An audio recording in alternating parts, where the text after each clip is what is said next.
कागरू का हाल बा पूर्वांचल के भैया। आज बात हुई पूर्वांचल में घोसी के।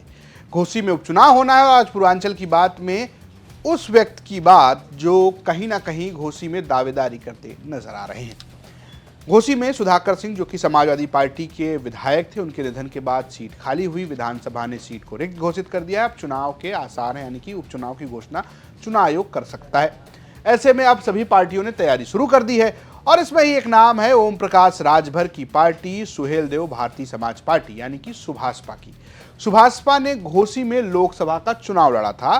घोसी एक विधानसभा भी है और घोसी मऊ में एक लोकसभा भी है, जहां पर अरविंद राजभर जो कि सुभाषपा के राष्ट्रीय महासचिव हैं और ओम प्रकाश राजभर के बेटे हैं, उनको समाजवादी पार्टी के वर्तमान जो सांसद हैं और उस वक्त के प्रत्याशी थे राजीव राय ने 1.5 लाख से ज्यादा वोटों से हराया था। यानी कि कहा गया कि एक तरीके से घोसी ने राजभर का गुरूर तोड़ा था।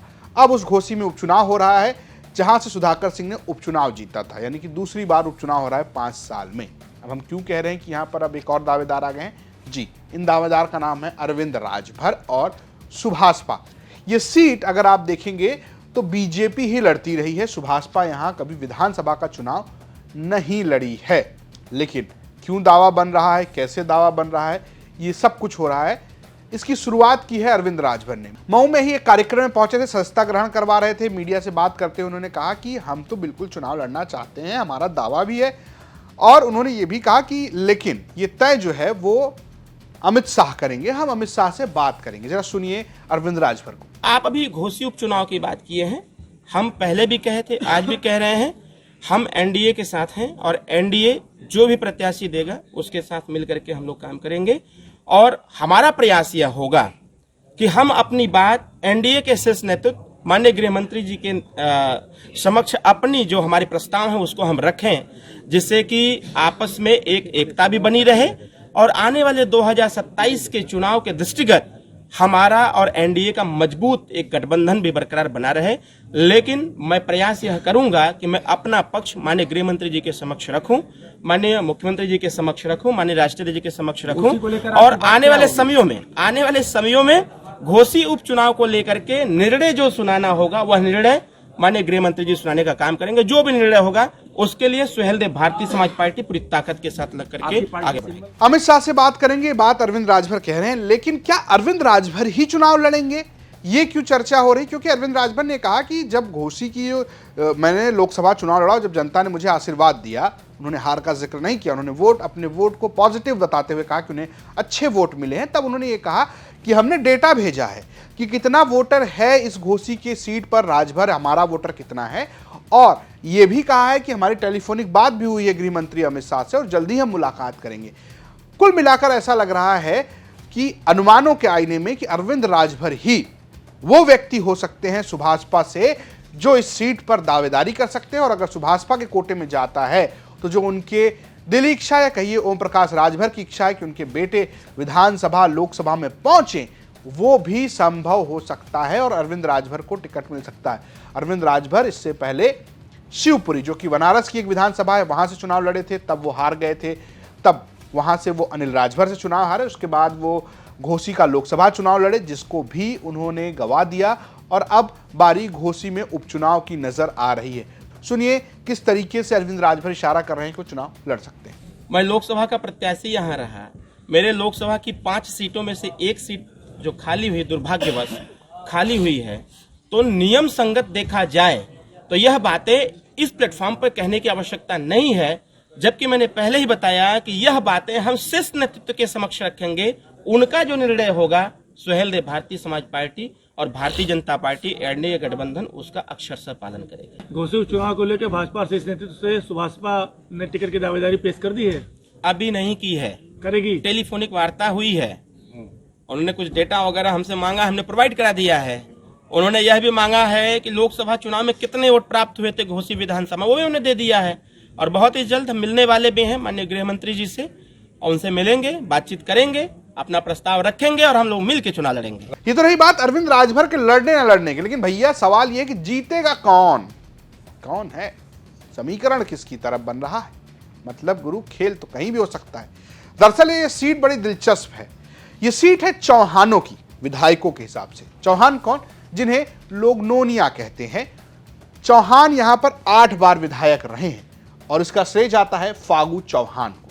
फागू चौहान बीजेपी, बसपा और जनता दल से यहां विधायक रहे हैं। वो लंबे समय से रहे हैं, लेकिन अगर आप 96 से अगर एक समीकरण देखेंगे तो आपको लगातार फागू चौहान और दारा सिंह चौहान एक बार जीते हुए आपको नजर आएंगे। अगर आप देखिए तो 96, 2000, 2007 तक लगातार जो है फागू चौहान जीतते रहे।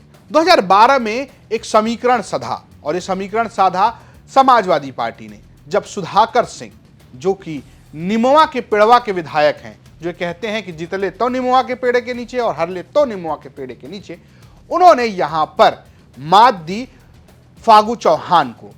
तो पहली बार एक समीकरण टूटा कि यहां पर चौहान वोटर्स के बिना कैसे चुनाव जीता जा सकता है, कैसे सपा ने यहां पर ए फॉर अगड़ा, या अखिलेश यादव की जुबान में कहें अच्छे अगड़े को टिकट देकर एक तरीके से खेल किया, और तब अखिलेश यादव की सरकार भी बनी थी। फिर बारी आती 2017 की। 2017 के चुनाव में फिर से फागू चौहान यहां से चुनाव जीत जाते हैं। फागू चौहान चुनाव जीतते हैं 2017 में। 2019 में उन्हें बीजेपी राज्यपाल बनाती है और एक उपचुनाव होता है, और इस उपचुनाव में यहां पर सुधाकर सिंह को फिर से टिकट दिया जाता है और इस बार बीजेपी से विजय राजभर चुनाव जीत जाते हैं।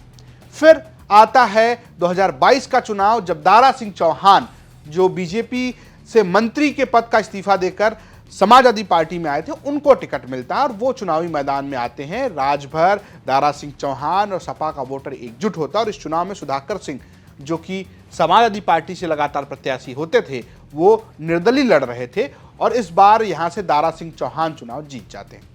फिर होता यह है कि दारा सिंह चौहान बहुत दिन टिकते नहीं हैं, 1 साल के अंदर ही वो बीजेपी में चले जाते हैं। ओम प्रकाश राजभर भी सपा का साथ छोड़ देते हैं, वो गठबंधन बदल लेते हैं और दोबारा 2023 में 2024 से पहले यहां होता है उपचुनाव, जिसे कहा जाता है ये है सेमीफाइनल, और फिर से अखिलेश यादव टिकट देते हैं सुधाकर सिंह को और सुधाकर सिंह के खिलाफ एक लगभग कह सकते हैं कि पूरी मशीनरी खड़ी हो जाती है। ओम प्रकाश राजभर, दारा सिंह चौहान, इसके अलावा बीजेपी के तमाम मुख्यमंत्री, मंत्री, उप मुख्यमंत्री सब ने डेरा डाल दिया, लेकिन सुधाकर सिंह ने 40,000 से अधिक मतों से दारा सिंह चौहान को हरा दिया और वापसी की। अब उनके निधन के बाद ये सीट खाली हो गई है। तो भाई साहब, समाजवादी पार्टी से इस बात की चर्चा है कि फिर से सुधाकर सिंह वाला दांव खेला जा सकता है, यानी कि सुधाकर के बेटे सुजीत सिंह को टिकट दिया जा सकता है, जो एक बार ब्लॉक प्रमुख रह चुके हैं, जिनकी छवि अच्छी बताई जाती है। और टिकट कैसे दिया जा सकता है, इसका इशारा अखिलेश यादव और शिवपाल यादव तब कर चुके हैं जब वो सुधाकर सिंह की 13वीं में आए थे। आप सुन सकते हैं। ये उम्मीद है उनके परिवार, उनके बेटा हमारे साथ है, जो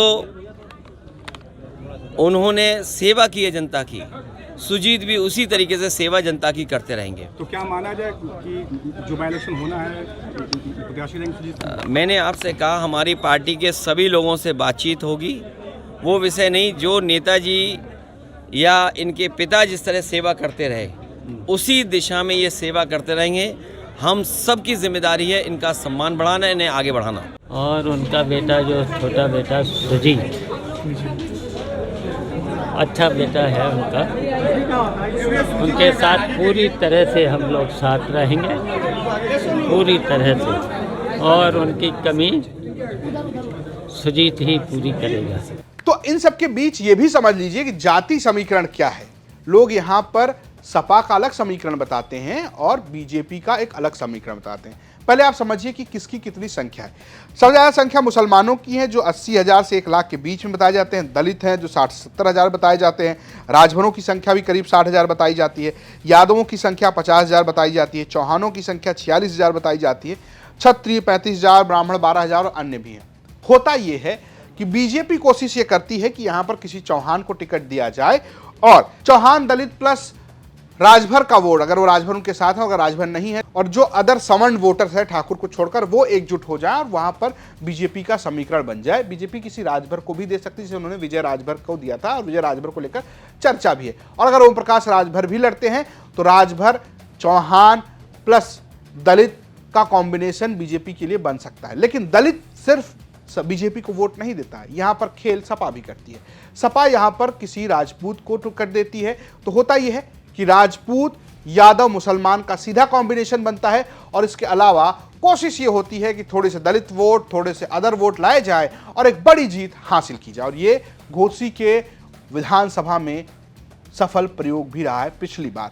तो क्या इस बार भी इसी तरीके के जाति समीकरण सधेंगे और क्या इस बार भी अरविंद राजभर वही कदम उठाएंगे जो उन्होंने घोसी में किया था? अरविंद राजभर को लेकर खूब चर्चा होती है और कहा यह जाता है कि जो घोसी की सीट है वहां पर जब ओम प्रकाश राजभर चुनाव लड़ते हैं तो चुनाव कहीं ना कहीं अगड़ा बनाम पिछड़ा भी हो जाता है।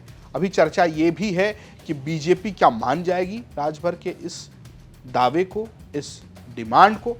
आपको क्या लगता है, क्या अरविंद राजभर चुनाव लड़ेंगे, नहीं लड़ेंगे? हमें कमेंट बॉक्स में जरूर बताएं। स्टोरी भेजी थी मऊ से हमारे सहयोगी दुर्गा किंकर ने। देखते रहिए यूपी तक। नमस्कार।